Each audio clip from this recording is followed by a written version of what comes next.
a little secret hack that I use, not so secret, but a little secret hack that I use in order to remove all the potential excuses that I can give myself to going out running, to go into fitness, to learning a language, whatever it is that I'm trying to do at the moment, to remove those excuses, little hack that I use. I talked the other day about outsourcing something that you don't like to do, like cleaning, in order to give yourself the extra 2 to 4 hours to train, to get better in running, to get better in fitness, to get better at language, guitar, whatever you're trying to get better at.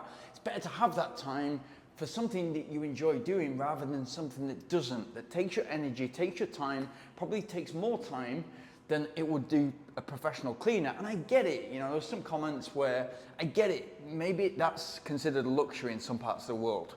But for me, it's outsourcing your time so I can focus on what I want to be good at, yeah? Exactly the same applies to going to the gym and going out training, whatever that is training. The more time that it takes you to go to the gym, or the more time that it takes you to go running, to actually, you know, maybe drive to the trail, to drive to the track, to drive to the gym, eliminate as much as possible that commute to the gym, to the trail, whatever it is. Eliminate it so that it's literally as easy as possible for you to get out of bed and get there. So if this, like this gym that I'm in right now, this is on top of the building that I'm in Dubai. There's no excuse for me to not get in the lift, press the top floor, come to the gym and use the gym. And I get it, that's not available to anybody, but that's applied all the way through my life, whether it's been buying an apartment right next to work so that I can literally walk for 30, 45 seconds to work in order to work there so that I don't have a commute.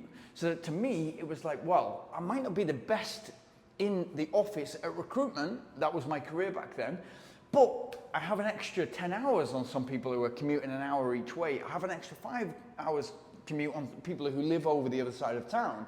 This is back in Manchester.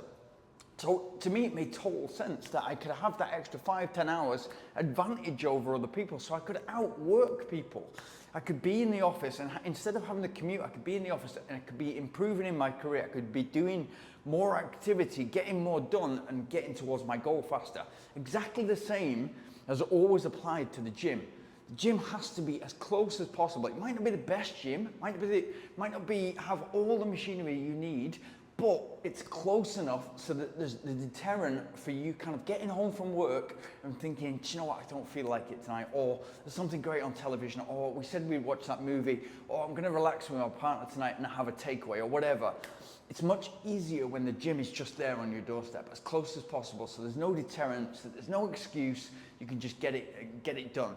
Exactly the same with running. Like when I choose where to live, whether that's renting an apartment or buying an apartment or whatever, I'll always choose somewhere that's as close to the gym and as close to the trails as possible. My house in Granada is literally, I can run from my front door 400 meters to the start of the trail. That's why I love Granada so much.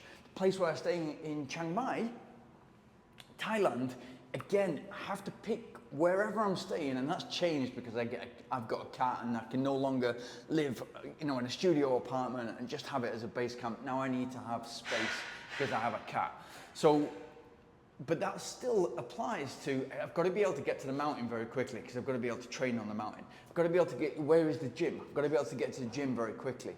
So all those things dictate where I'm going to find a place to stay. And the same goes if you're looking for a training camp.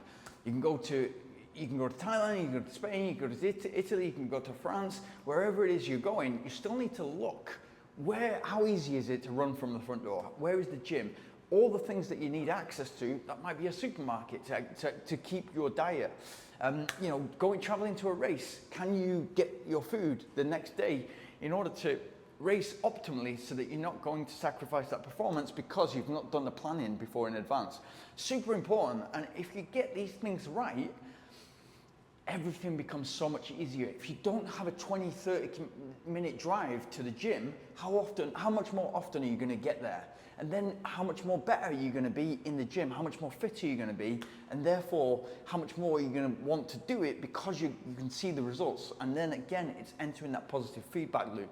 Exactly the same with running. If you've got a 30-minute drive, like some people in London have got a 30-minute drive in order to get to a park where they can do some trail running. I get that, I understand that, you're career focused. But if you can run from your door and make that interesting for yourself, maybe run along the canal or whatever, and make that interesting for yourself, it's still got to be safe. How much more are you going to do it? How many less times are you going to make the excuse that actually I don't want to run today, or I don't want to run this morning? How much more are you going to do? And for me, it even goes to weather. You know, I love being in the sun, and I love being, therefore, in the south of Spain and the north of Thailand when it gets cold in Europe. I love being out in the sun, and that means there's no excuse. It's not going to be an excuse. It's raining outside, it's snowing outside. I had those excuses in Norway and Sweden, but I didn't use them because I loved going out and running. I loved going to the gym, and I remember driving to the gym in Sweden, literally minus 30, minus 35. My friends came over for Christmas, they couldn't believe it was so cold. But you have to dress for the climate. You have to make sure that the shoes on your feet are grippy enough. And I was using Yaks tracks on the bottom of my trail running shoes so that you could go out and there wasn't an excuse. You could run on the ice, you could run on the snow. So you need to make it happen. So it's like, for me, where you live is going to dictate your activity. So for me, it's got to be close to work, if I'm working, and it's got to be close to the gym. It's got to be close to a place where I can go out running. Simple as that. And maybe you hit 2 of those 3. But if you can hit 3 out of 3, imagine how fit you're going to be. Imagine how much strength work you're going to have. Imagine how much more time you're going to have to go running because you're not having to get in the car, or you're not having to cycle, or you're not having to walk to the trail. That's important. And then if you can reduce your commute, crazy. If you're living in London and you're living in zone 2, zone 3 or onwards, and you're working in the centre of London, it's likely that your commute door to door is approximately an hour to get there in the morning and approximately an hour back. So maybe turn that commute into a cycle ride or a run. Usually in London, you've got maybe 4, 5, 6 mile commute, but because of the underground, it's going to take you 45 minutes to get there, plus the walking to and from the station at both ends. Why not turn that into a run so that you can have that as part of your training and your overall volume, so that you don't have to think about that commute in the morning, which is not a nice commute either. You're getting on the tube with a suit on most of the time. It's hot under there, especially in the summer, and you're getting out the other side. You've done an hour commute, you're already tired, you're in a bad frame of mind, and then you've got to work, and then you've got to try and fit your fitness in if you've not done it first thing in the morning. So there's ways to kind of like navigate your schedule, or kind of chop and change your schedule around so it's going to work best for you. So think about it. It's all about planning from the very moment that you decide where to live. Gym, access to running or access to your passion, and where is work? It's super important to think about those things. And if you can think about them, get it right, you're going to win. And you're going to set yourself up for success, which if you can do that as much as possible, less failure, more success, and the results are exponential.